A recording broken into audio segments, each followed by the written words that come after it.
हम लोग ये रंगे गज़ल एक प्रोग्राम करने जा रहे हैं और बहुत अरसे के बाद एक पब्लिक शो हम लोग करने जा रहे हैं बॉम्बे में। रंगे गज़ल जो थीम हमने चुना है वो है गज़ल का हर रंग हम पेश करने जा रहे हैं। अभी वाशी में प्रोग्राम है तो हम यही कहते हैं भूपेंद्र जी और मैं कि गज़ल में जो हर रंग है, चाहे वो इश्क का है, मोहब्बत है, बिरहा का है, वो सब रंग जो हम पेश करने जा रहे हैं सुनने वालों तक पहुंचाएंगे। जो अरसे से हम लोग गज़ल जो हमारा जॉनर है, गीत गज़ल नज़म रिकॉर्ड करते आ रहे हैं, जो रिकॉर्ड नहीं भी किया वो भी सुनाएंगे और भूपेंद्र जी की कुछ फिल्मी गज़लें हैं वो भी सुनाएंगे और आपकी फरमाइश तो है ही, खैर सब सुनाएंगे। सर किस तरह की कलेक्शन है, बात करें कोई खास नंबर है जो पेश करेंगे आप? क्या देखिए, जो हम शायर के नाम बोल रहे थे ना, हर शायर का जो हम काफ़ी शायर हैं, हमने बहुत शायरों के साथ काम किया है। बहुत सारे जैसे अपना कतल छिपाया, हमारे इब्राहिम अशक साहब हैं और ज़हीर साहब हैं। बहुत सारे जैसे हमारे कभी शायर जो गुजर गए, अभी सरदार जी अंजुम हैं। उस्ताद गज़ल उस्ताद से शायरों लेकर, के जो नसीम अजमेरी साहब हैं, कतील राजस्थानी साहब हैं, बट मैं बोल रही थी उनकी जो सबकी बहादुर शाह गज़लें ज़फ़र हैं। से लेकर बहादुर शाह कतल ज़फ़र से छिपाई से लेके लेकर और कैफ़ी आज़मी के जो नज़म है हो बहुत के मजबूर मुझे, हाँ और निदा फ़ाज़ली साहब के गज़ल, फिर हसन कमाल साहब, गुलजार काफ़ी साहब, सारे उनके तकरीबन सब के सारे लिखे हुए सबके हैं। जो हमने रिकॉर्ड किया वो हम पेश करेंगे उस दिन। गजल की बात करें, काफी मजे आर्टिस्ट हैं और आजकल कितने कदरदान है इसकी। अगर बात करें गजल का, पहले प्लेटफॉर्म अलग था, अभी बदल चुका है, दौर बदल चुका है। आते लेकिन हम बाकी हमेशा प्रोग्राम प्रोग्राम बहुत करते होते हैं। हैं, सुनने वाले बहुत हैं। और गज़ल जो है वो जो काफ़ी कुछ जैसे लोग कहते हैं कि मर रही है, गज़ल मर नहीं सकती, क्योंकि गज़ल जो है उर्दू ज़बान जो है वो हिंदुस्तान की मिट्टी से निकली है। और गज़ल जो है और उर्दू जो है ये हमारे लखनऊ से जो पैदा होती है, तो जो हमारी मिट्टी से चीज़ निकलती है वो कभी मरती नहीं है। जो खूबसूरत अल्फाज होते थे शायरी के अंदर, जी, वो आज की शायरी में देखने को नहीं मिलते। वो जब तक नहीं पिरोए जाते थे शायरी में, तब तक गज़ल नहीं होती थी। तो जी। आज के दौर में कहीं ना कहीं अल्फाज जो है वो खो चुके हैं। तो उसके बारे ये में अच्छा, आपका बहुत खूबसूरत सवाल आपने कहा है, किया है, क्योंकि मैं ये लैंग्वेज का कहूँगी, हाँ, देखिए, हमारा म्यूज़िक जो हमेशा आम लोगों का जो आप लोगों का सवाल होता है वो ऑल फिल्म बेस्ड होते हैं। फिल्म क्या है, कहानी के ऊपर बेस्ड होते हैं। सिचुएशंस होती हैं उनके उसमें। सिचुएशन है जहाँ पे आई थिंक आजकल कहीं भी गज़ल का जो सिचुएशन मुझे नज़र नहीं आती। नहीं तो शायर बहुत अच्छे हैं, आजकल भी जो शायर लिखते हैं उनको जो बहुत अच्छा लिखते हैं, लिखने के सब लिए अच्छा बोलते लिखते हैं वही लिखना पड़ता है उनको, या डांस नंबर। तो ये फ़िल्म ही सिर्फ हमारा म्यूज़िक नहीं है। जो आजकल म्यूज़िक जो आप सुन रहे हैं फ़िल्मों में, बहुत अच्छे अच्छे में जो भूपेंद्र जी ने जो जब फ़िल्मों में उस वक्त गज़ल में मदन मोहन साहब, ख़याम साहब, गज़ल का सिचुएशन भी होता था। जयदेव साहब जी सब। जयदेव जी जो हैं वो, लेकिन आजकल ऐसा सिचुएशन कोई लेके आए तो गज़ल जो एक खूबसूरत चीज़ है वो, वो कहानियाँ, वो है। प्लॉट्स जो आते हैं स्टोरीज के, वो आजकल है नहीं लेकिन है। मेरा ये कहना है, सिर्फ Bollywood film is not Indian music.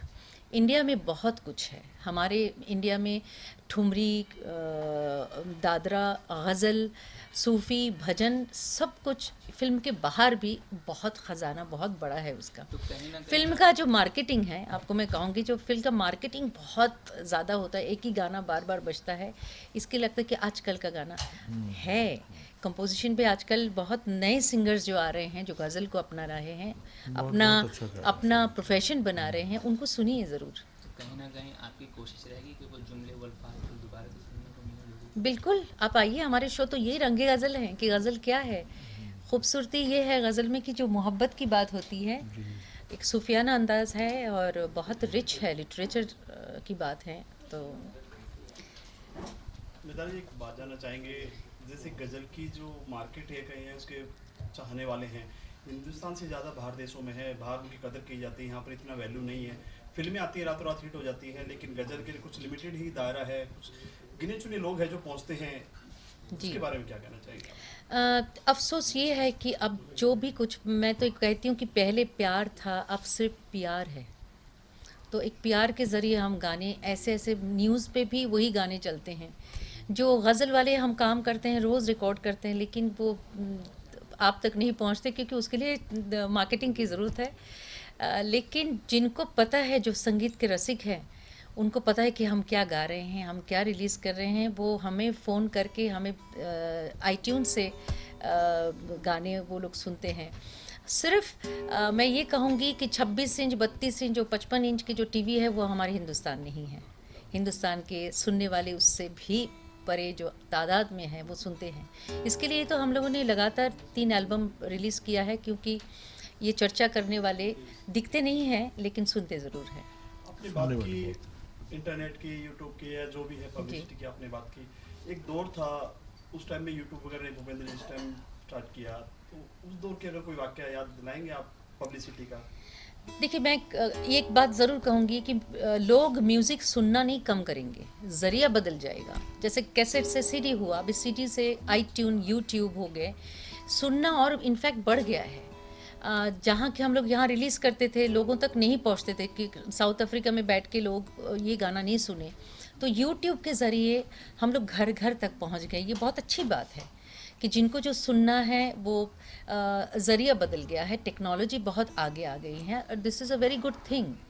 हम एक ज़माने में जब कैसेट करते थे, कैसेट प्लेयर लेके सुनते थे, लेकिन उसका वर्ल्ड वाइड जो इंटरनेट इलेक्ट्रॉनिक मीडिया हो गया, उसका एक फ़ायदा बहुत है। आज आप मुझे इंटरव्यू कर रहे हैं, देखिए कल कोई ऑस्ट्रेलिया में बैठ के इंटरव्यू देखेंगे, तो ये बहुत अच्छी बात है। टूर की बात करें, कहाँ पे करने वाले हैं ये जो आप जर्नी है आज वासी में है, उसके कहाँ पे करने वाले हैं? All over Maharashtra and all over India, फिर बाहर भी हम करेंगे। हालांकि हम लोग तो टूर करते ही रहते हैं गज़ल लेके। नाम क्या जी, रखें? ये रंगे गज़ल प्रोग्राम का नाम है। आपके साथ इसमें और कौन कौन अलग से कुछ हो? हमारे गाने 2.5 घंटे ख़त्म नहीं होते। मैं और भूपेंद्र जी और हमारे साथी कलाकार होंगे। गज़ल के दीवानों के लिए कोई पैगाम आपका? कोई पैगाम? दीवानगी को यूं ही कायम रखिए। दीवानगी है तो ज़िंदगी है, दीवानगी नहीं है तो ज़िंदगी नहीं है। सो दीवानगी का होना बड़ा ज़रूरी है। आदमी में एक दीवानापन, एक पागलपन थोड़ा सा होना बहुत ज़रूरी है, जिससे इंसान एंजॉय कर सकता है। सो मेरे हिसाब से तो और दीवाने होने चाहिए जितने भी हैं, क्योंकि दीवानगी में ही मज़ा है। भूपेंद्र जी, एक काफ़ी हटके सवाल है। पहले ऐसी कौन सी गज़ल थी जो आपने फर्स्ट परफॉर्म की थी, तो कौन से क्या वाकया वही जो जिससे मदन पहचान साहब, बनी, भूपेंद्र जी की पहचान बनी, इसके बारे में? वो जो मदन साहब ने आपको मदन साहब सुनाया। ने मुझसे एक बहुत खूबसूरत एक नगमा गवाया था। फिल्म ये जो अभी आई थी, मौसम आई थी, तो उसके पहले हकीकत वाला जो आपने गाया। हाँ, उसके पहले उनकी एक नज़म थी, हकीकत में थी। हो के मजबूर मुझे उसने भुलाया होगा, जहर चुपके से दवा जान के खाया होगा। ये बहुत ही पॉपुलर नगमा है, और जो आज भी जब मैं स्टेज पे गाता हूँ तो लोग उसके साथ, आज की जनरेशन जो है, ये गाना 63 में रिकॉर्ड हुआ था, लेकिन आज की जनरेशन ये गाना मेरे साथ गाती है स्टेज पे जब मैं गाता हूँ, तो सब इसके साथ क्लैप करते हैं, पूरा गाना गाते हैं साथ में। तो म्यूज़िक तो एक्सपेंड हो रहा है, और ये यूट्यूब और ये सब इलेक्ट्रॉनिक मीडिया के ज़रिए आज हमें जो गाने कभी मिलते भी नहीं थे, हमें वो गाने मिल रहे हैं आजकल। तो इससे बड़ी बात क्या हो सकती है? ये भी एक दीवानगी है। जी, आप क्या कहना चाहेंगे फर्स्ट?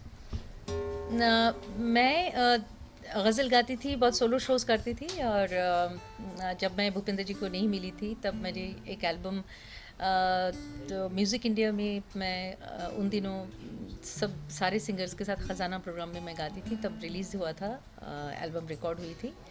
उसके बाद साहिल मेरा फर्स्ट एल्बम, उसमें है रोने से गमे दिल का गुजारा नहीं होता, हर आश्क मोहब्बत का सहारा नहीं होता, रोने से गमे दिल का गुजारा नहीं हो जाते। इतना प्यार देते हैं, और आप सुनने वाले हमें बहुत इंस्पायर करते हैं कि हर रोज़ हम कुछ ना बैठे बैठे नई नई गज़ल गीत कंपोज करते रहते हैं, और टाइम टू टाइम एल्बम आपके सामने नज़र करते हैं। नज़रों को आपका इंतजार है, किसी नज़र का एक बार अगर आप पेश करें। सुन देंगे।